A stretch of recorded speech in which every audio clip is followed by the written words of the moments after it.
que estamos a 5 dias da eleição dos novos presidentes do Poder Legislativo, né? As vitórias de Arthur Lira na Câmara e Rodrigo Pacheco no Senado parecem certas. A reportagem é de Caroline Rosito.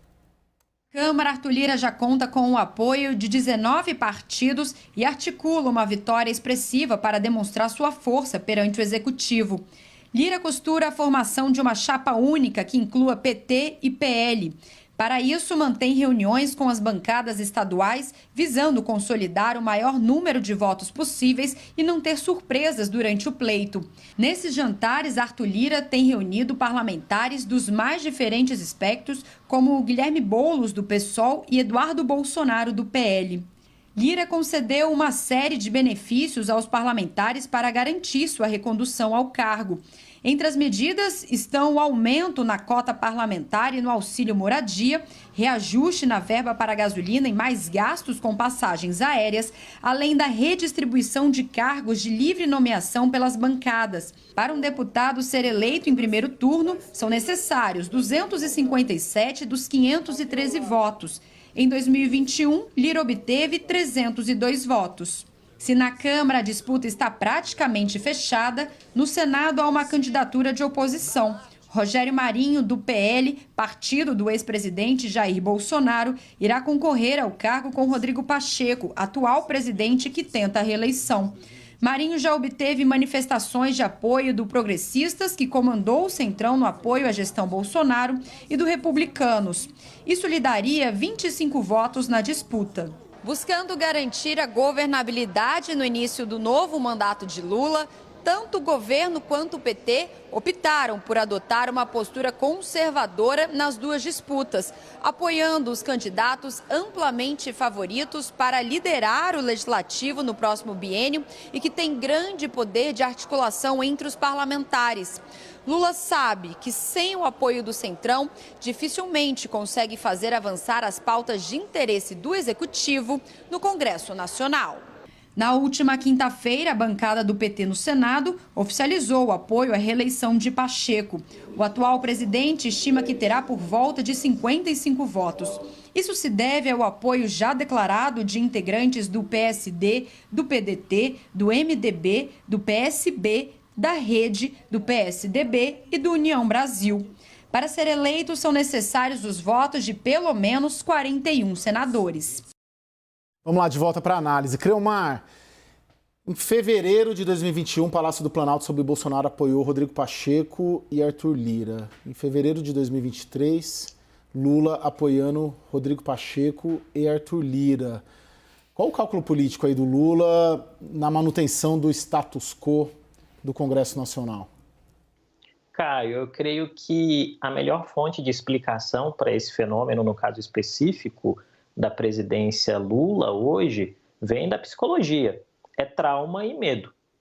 Trauma daquilo que aconteceu no segundo mandato de Dilma Rousseff, e aqueles que nos assistem, provavelmente todos nós aqui na mesa, nos lembramos que tudo começou com uma manobra desastrada na tentativa de enfrentar Eduardo Cunha na presidência da Câmara dos Deputados. Isso foi degringolando e terminou no impeachment, né? E medo. Medo de que o futuro, não como poesia, mas como tragédia, se repita. Então, me parece que aqui há um esforço, né, de, pelo menos, diminuir o nível de tensão e atrito, fazendo com que não se interfira. E aí, à medida que não se interfere e que Lira tem aquilo que deseja e Pacheco tem aquilo que deseja, se retorna a ideia de uma política teoricamente normalizada e se estabelece um diálogo mínimo. Ao menos esse é o plano. A questão é que em 5 dias em política pode acontecer um monte de coisas, inclusive nada. Eu tenho a impressão que tudo que envolve risco para o governo Lula 3, ele tenta ao máximo afastar. Então, se haveria risco de tentar derrubar o Arthur Lira, é melhor manter o Arthur Lira. Se há risco em derrubar a desoneração dos combustíveis, melhor manter a desoneração dos combustíveis. Isso vale para todos os cálculos políticos que vem sendo feito. Se há risco de entrada de aliados com alto grau de rachadura, vamos dizer assim, dentro da base aliada, que é o caso do União Brasil, para quem foi ofertado 3 ministérios. Eu tenho uma pergunta para você. Entendo essa lógica do risco que você está colocando, mas havia alguma chance de vencer Arthur Lira? Porque só vale correr o risco se você tem alguma chance de vitória. Não, eu penso que até com o orçamento secreto, não. Depois que o Supremo derrubou o orçamento secreto, talvez sim. Dava para tentar, se quisesse, arriscar. Com o orçamento secreto, não. E é um motivo até de crítica. E muita gente dentro do PT também não acha o Arthur ali, né?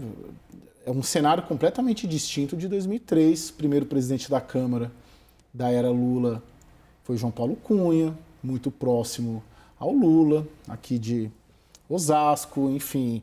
Se pegarmos quem o Palácio do Planalto, seja com Lula, seja com Dilma, a exceção, obviamente, do Eduardo Cunha, apoiou durante as eras petistas, os governos petistas, sempre foram nomes ali de muita confiança. Eu não sinto que há uma super confiança do Lula no Arthur e do Arthur no Lula. Eu também acho que não há nenhuma confiança, mas o que eu ouço é que, para além do orçamento secreto, que agora acabou, o Arthur Lira construiu um arco de apoio enorme dentro do Congresso, que passa por vários partidos e que passa também por dentro da esquerda. Como essas informações do orçamento secreto, elas nunca vieram a público de verdade, a gente não tem a noção completa de quantos, quais, em que partidos estão os deputados que devem favores ao Lira. O quanto uma parte do orçamento secreto também não chegou na esquerda e até dentro do PT. Sim. O que eu ouço de muitos deputados é que mesmo sem o orçamento secreto, o Lira tem um poder muito grande. Eu não sei o que pensa o Criomar, mas eu não sei, acho que não tinha muita chance. A impressão que senta nessa cadeira vira muito, muito poderoso. Porque o Eduardo Cunha foi muito poderoso, Rodrigo Maia foi muito poderoso, Arthur Lira foi muito poderoso. Sentou ali, nessa era, isso bate com um período de fragilização do Poder Executivo. Porque eu me lembro, quando eu cheguei em Brasília, em janeiro de 2010, morei 10 anos lá, havia um acordo na época, o Criomar lembra, de rodízio do PT com o PMDB, e era um ambiente, assim, ultra estável. A política era muito estável. E a partir ali da Operação Lava Jato, da queda da Dilma, passou-se a ter presidentes da Câmara dos Deputados, principalmente, muito fortes, e presidentes da República muito fracos, né? A gente teve Dilma, Temer, Bolsonaro, que praticamente entregaram e abriram seu governo para o Congresso Nacional.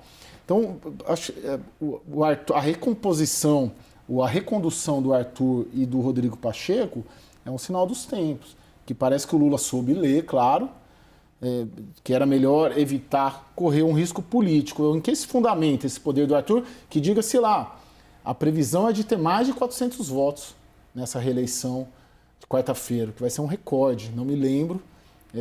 Nessa nova república, eu preciso até pesquisar, né? Porque a semana que vem a gente vai estar aqui analisando, mas os aliados do Arthur Lira calculam 400 votos de 513, pelo menos, nessa reeleição. Por que o Arthur é poderoso assim, Criomar? Caio, eu creio que um elemento importante dessa capacidade do presidente Lira de galvanizar apoio, eu creio que a expressão mais correta é essa, né? Lira galvanizou apoio em torno de si, é que ele é o grande beneficiário de um processo de curva de aprendizagem do Legislativo. O que eu estou querendo dizer? A partir de 88, né, quando a Constituição de 88 é colocada em curso, nós temos, por uma questão muito natural da história política nacional, que as presidências da República são, em teoria, sempre mais fortes que o Poder Legislativo, muito porque não se tinha uma percepção clara, inclusive de operação da lógica orçamentária por parte dos legisladores para tirarem o máximo proveito de suas prerrogativas. E aí, a partir daquele momento, você tem ali uns soluços, vamos lembrar do Severino Cavalcante, né, que é um primeiro grito de rebeldia do baixo clero. Depois você tem momentos em que o legislativo vai fazendo ensaios. E eu creio que um ensaio muito importante de autonomia, de vontade de ser não passageiro, mas timoneiro do processo político começa com Eduardo Cunha, Depois você tem um novo momento disso com o Rodrigo Maia muito prevalecente, e Lira é um herdeiro desse processo, porque ele observou isso de maneira muito clara.